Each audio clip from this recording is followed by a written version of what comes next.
नमस्कार मित्रों, जय माँ काली, जय माँ मस्तानी। तो आज की वीडियो में एक ऐसा तिलिस्म लेकर आया हूँ जो कभी खाली नहीं जाता। लेकिन आज जो नक्श है, जो तिलिस्म है, तो सारी बातें आपको बताई जाएंगी, पूरे तफसील से बताया जाएगा। अगर वीडियो को आपने लाइक नहीं किया तो वीडियो को लाइक कर दें, ठीक है। चैनल को सब्सक्राइब नहीं किया तो चैनल को सब्सक्राइब कर दें। अपने तमाम दोस्तों में इस वीडियो को शेयर करें ताकि दूसरे भी इस वीडियो से फ़ायदा उठा सकें, ठीक है। कोई ज़्यादा ख़तरनाक दुश्मन अगर आपका हो तो उसके लिए है। वीडियो को स्टार्ट करने से पहले अगर चैनल को सब्सक्राइब नहीं किया तो चैनल को सब्सक्राइब कर दें, ठीक है। तो अब वीडियो को स्टार्ट करते हैं, ठीक है। तो ये एक आपका जैसे कोई दुश्मन है तो जिसने आपको बहुत ज़्यादा बेजार तंग कर दिया है, मतलब आप बहुत ज़्यादा परेशान हो गए हैं, कुछ कर नहीं पा रहे, तो उसके लिए ये एक ज़बरदस्त तिलिस्म है और इसका तरीका भी आसान है इस्तेमाल करने का।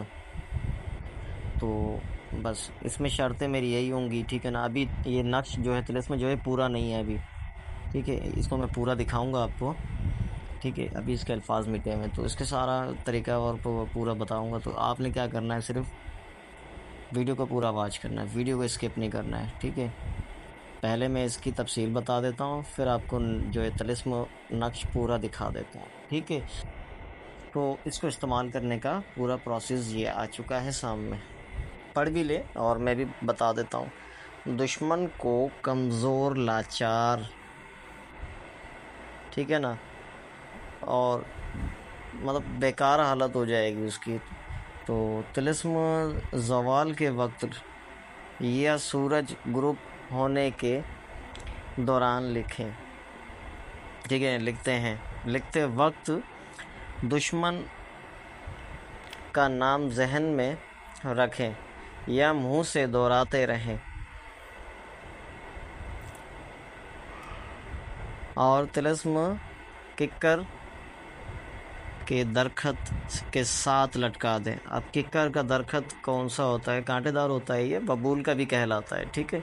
इसको हम बबूल भी कहते हैं और किक्कर भी कहते हैं। तो ज़्यादा टेंशन नहीं है इसमें, अगर किसी को पता ना हो तो गूगल पे सर्च कर सकता है वो, ठीक है। ये इसकी तफसील बता दी मैंने, ठीक है। और इसको लिखना कैसे है, तो लिखने के लिए वही आपने स्याही इस्तेमाल करनी है। अच्छा, इस बार जो स्याही इस्तेमाल करनी है वो काली स्याही इस्तेमाल करनी है, ठीक है ना, क्योंकि ज़वाल के वक्त लिखना है, ठीक है। और दुश्मन का नाम जो या तो जहन में रखना है, दोहराते रहना है, या फिर मुंह से दोहराते रहें, ठीक है। तो आपका ये काम हो जाएगा। अभी मैं आपको ये नक्श यानी कि तिलिस्म पूरा दिखाता हूँ, तो आपने वीडियो को स्किप नहीं करना है।